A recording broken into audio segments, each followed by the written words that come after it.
अस्सलाम वालेकुम रहमतुल्लाहि व बरकातुहू। इत्तेहाद न्यूज में आप सभी का खैर मकदम है। जहां दुनिया तरक्की की राहें हमवार कर रही है, वहीं भारत के कुछ फिरका परस्त अब भी हिंदू मुस्लिम गाय गोबर के नाम से नफरत ही फैलाने में लगे हुए हैं।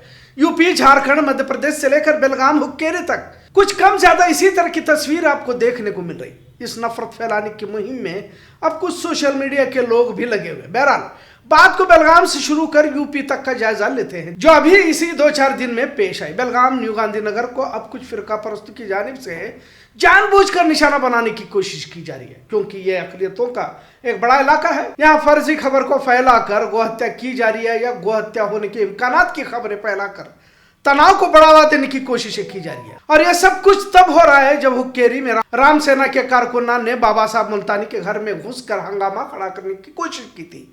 जब घर में सिर्फ खवातीन मौजूद थी, लिहाजा पुलिस की जानिब से कार्रवाई करते हुए कुछ लोगों को हिरासत में भी लिया गया है। एसपी बेलगाम ने सहाफियों से मुखातिब होते हुए जो भी अफराद मुजरिमाना हरकतों में मुलव्विस है उन पर कार्रवाई करने का पूरा भरोसा भी दिलाया और उन पर कार्रवाई भी की। दरख्त को बांध कर पीटने वाले हो या फिर घर में घुसकर हंगामा करने वाले, इस तरह कार्रवाई का ब्यौरा इंतजामिया की जानिब से दिया गया है। बजाय गलती को तस्लीम करने और नदामत करने के आज फिर राम सेना की जानिब से बेलगाम डीसी दफ्तर के सामने दरख्त को बांध कर मारने वाले एक समाज के लोग थे और इन पर कार्रवाई की मांग की जा रही। मतलब और भी लोग इसमें शरीक है, उन्हें भी हिरासत में लिया जाए और राम सेना के कारकुनान पर जुल्म किया गया कहते हुए इंगली चलो के नाम से एक बार फिर जहर घोलने की कोशिश की गई। राम सेना मुखिया प्रमोद मुतालिक और गंगाधर कुलकर्णी ने एक बार फिर जहर आलूद बयानबाजी करते हुए जिहादियों को सबक सिखाने की बात कही। खैर, इस तरह की बयानबाजी कोई नई नहीं है और यह बयानबाजी तो इनका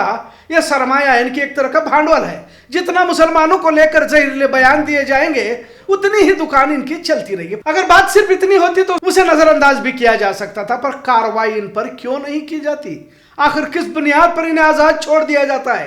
कर्नाटक के कांग्रेस हुकूमत के साथ पुलिस इंतजामिया पर भी सवाल उठाने की जरूरत आखिर किस बुनियाद पर की जाती है और क्यों कर इन पर कार्रवाई नहीं की जाती का सवाल आम आवाम की जानिब से पूछा जा रहा, बार बार पूछा भी जाता है। सभी जानते हैं कि गौरक्षा के नाम पर किस तरह कुछ फिरका परस्त अपना कारोबार चलाते रहते हैं और 12 इनका पर्दाफाश भी होता रहता है। और भारत में तो मुस्लिम मुखालिफ नजरिया ही कुछ लोगों की रोजी रोटी का सबब बन चुका है। क्या गाय बैल को बेचने वाले मुसलमान होते हैं? कौन बेचते हैं ये लोग?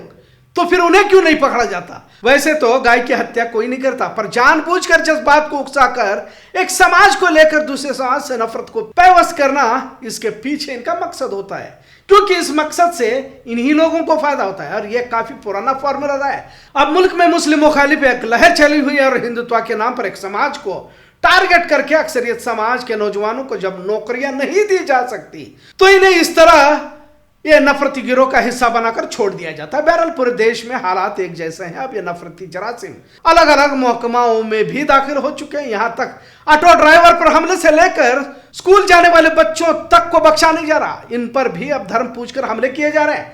आज जो नफरती चिंटू ये समझ रहे हैं कि एक समाज को धर्म के नाम पर डराया धमकाया जा सकता है और इसी तरह मुल्क में नफरत की बुनियाद पर हुकूमत कर सकते हैं, तो ये सोच गलत होगी। क्योंकि जैसे राहत इंदौरी ने कहा कि लगेगी आग तो आएंगे कई घर जद में, यहाँ पर सिर्फ हमारा मकान थोड़ी है। मतलब मुल्क, रियासत, शहर की तरक्की अमन भाईचारे में ही है और यही तहजीब इस मुल्क की जड़ों में पैवस्त हो चुकी है। भले वो जाहिर में संविधान की दुहाई देते हो, तो यही वो लोग हैं जो संविधान के विरोधी हैं, क्योंकि बारहा आपने भाजपा या संघ परिवार या हिंदुत्व के लोगों की जानिब से आपने नहीं सुना कि संविधान को हटाकर मनुवाद को लाना है। बहरहाल कोशिशें पहले भी हुई थी और अब 2014 के बाद जब से मोदी हुकूमत इख्तियार में है, मुस्तकिल जारी है। और खासकर अगर उत्तर भारत यानी कि हिंदी रियासतों में इसका असर और भी ज्यादा देखने को मिलता है। कोई भी त्योहार आता है तो लोगों को डर खौफ के साए में रहना पड़ता है और खासकर मुस्लिम माशरे को तो बिल्कुल सहम कर रहना पड़ता है, क्योंकि हुकूमतें भी उनकी और इंतजामिया भी अब इन्हीं भगवादारियों के एजेंडे पर खिदमत अंजाम दे रहे हैं। हाल ही में उत्तर भारत में ये कांवड़ यात्रा निकाली जाती है और फिलहाल निकाली भी जा रही है, जिसमें मुसलमानों को इनकी पैंट उतार कर धर्म पूछ कर मारा जा रहा है। सुप्रीम कोर्ट ने सिर्फ होटलों पर वेज और नॉन वेज की तख्ती लगाने की मांग कही तो योगी की हुकूमत ने जुल्म की इंतहा कर दी है। अब तक कई वारदातें पीट पीट कर मारे जाने की पेश आ चुकी है। मुस्लिम दुकानों, होटलों और ढाबों पर गुंडाई भीड़ धर्म के नाम पर आती है और जिंदगी भर का सरमाया तबाह कर देती है। मुजफ्फरनगर में मुस्तकिल वारदातें पेश आ रही हैं। मतलब अब कांवड़ यात्रा के बहाने कुछ फिरका परस्त तशद्दुद फैलाने की फिराक में रहते हैं। क्या इसे जुल्म की इंतहा न कहा जाए? आखिर धर्म के नाम पर इस तरह कहां तक मुसलमानों को आजमाया जाएगा? कहते हैं जुल्म ज्यादा होता है तो फिर इसका रद्द अमल भी होने के इम्कानात रहते हैं। ये जुल्म ज्यादती कहीं मुल्क को खाना जंगी यानी गृह युद्ध की तरफ ना ले जाएगा, डर भी कुछ इल्मी माहिरीन ने जाहिर किया हुआ है। मुस्लिम धाबों पर जानबूझकर हिरासा करने की वारदातें देखने को मिल रही है। ताज्जुब तो यह है कि किसी पर भी सख्त कार्रवाई नहीं की जा रही।